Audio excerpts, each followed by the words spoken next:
पहलगामाव गाग्लोबनायनि उनावनो पाकिस्तानाव दैबाना।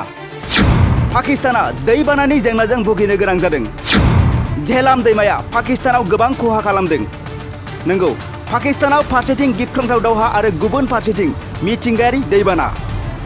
जम्मू काश्मीरनि पहलगामाव जानाय गिख्रंथाव जाथायनि उनाव भारतआ पाकिस्तानखौ फारफ्रोमथिंबो गाग्लोबनो हमदों।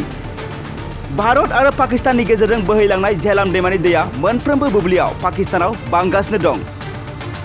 भारतआ पाकिस्ताननि मोनसे बाहागोआव दै जगायनायखौ बन्द खालामबाय आरो फारसेथिं झेलाम दैमानि दैखौ भारतआ मिथिहोआजासे हगारदों।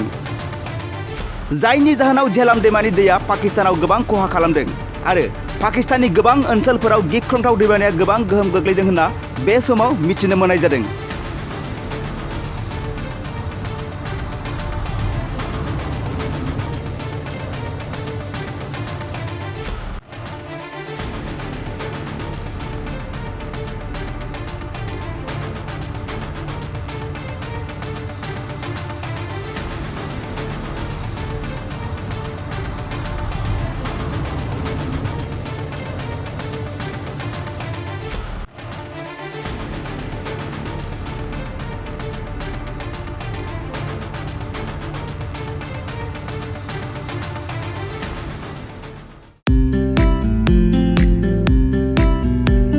मोनसे गोजोनथाव खौरां।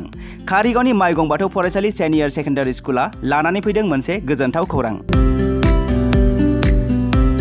क'क्राझार जिल्लानि कारिगाव माइगंफुरि गामिनि माइगं बाथौ फरायसालि सिनियर सेकेन्डारि स्कुला HS फार्स्ट इयारनि थाखाय बेसेन नाङै मुं थिसननाय आरो फर्म बिलाइनाया सोलिगासिनो दं।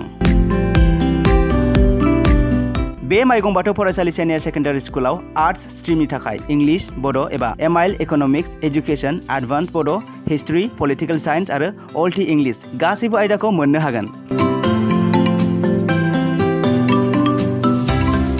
आरो बे माइगं बाथौ फरायसालि सिनियर सेकेन्डारि स्कुलाव इंराजि आरो बर' मोन्नैबो बिजों थागोन। लोगोसे बे फरायसालियाव हिन्जावसा आरो हौवासाफोरनि थाखाय आलादा आलादा हस्टेलनि फेसिलिटिबो दं। नोंथाङा जुदि नोंथांनि गथ'खौ HS फार्स्ट इयारनि थाखाय गोदान मुं थिसननो सानदों अब्ला मानोथो गोबाव खालामनो? थाबैनो बे माइगं बाथौ फरायसालि सिनियर सेकेन्डारि स्कुलाव बेसेन होनाङाजासे मुं थिसनहैदो। आबुङै मिथिनो थाखाय 8011394710 एबा 8133845456 नङाब्ला 7638023455 नैबे जानबुं नाम्बाराव फन खालामना खौरां लाहरनो हागोन।